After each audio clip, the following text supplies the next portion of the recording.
দেশে আবারও দেখা দিয়েছে করোনা ভাইরাসের সংক্রমণ। দীর্ঘদিন সংক্রমণ পরিস্থিতি স্বাভাবিক থাকলেও সম্প্রতি আক্রান্ত ও মৃত্যুর খবর পাওয়া যাচ্ছে। স্বাস্থ্য অধিদপ্তরের সর্বশেষ তথ্য মতে গত ৫ জুন করোনা ভাইরাসে আক্রান্ত হয়ে একজনের মৃত্যু হয়েছে। আক্রান্ত ব্যক্তি ৮১ থেকে ৯০ বছর বয়সী একজন পুরুষ। এই নিয়ে দেশে করোনা সংক্রমণে মোট মৃতের সংখ্যা দাঁড়ালো ২৯,৫০০ জনে। একই দিন ২১টি নমুনা পরীক্ষায় আরও ৩ জনের শরীরে করোনা শনাক্ত হয়েছে। পরীক্ষার তুলনায় শনাক্তের হার ১৪.২৯%।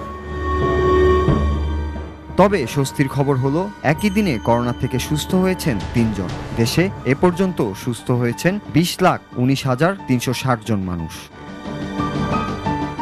করোনার এই ঊর্ধ্বমুখী সংক্রমণ পরিস্থিতিতে জনসমাগমপূর্ণ এলাকায় সবাইকে মাস্ক পরার পরামর্শ দিয়েছে স্বাস্থ্য ও পরিবার কল্যাণ মন্ত্রণালয়। তথ্য ও সম্প্রচার মন্ত্রণালয়ের এক বিজ্ঞপ্তিতে জানানো হয়, বিশেষত বয়স্ক এবং অসুস্থ ব্যক্তিদের ভিড় এড়িয়ে চলার আহ্বান জানানো হয়েছে।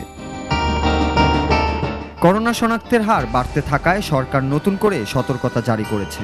স্বাস্থ্য বিশেষজ্ঞরাও বলছেন, সতর্কতা ও সচেতনতা ছাড়া সংক্রমণ নিয়ন্ত্রণ কঠিন হয়ে পড়তে পারে। Noor Raju, Bangla TV news desk.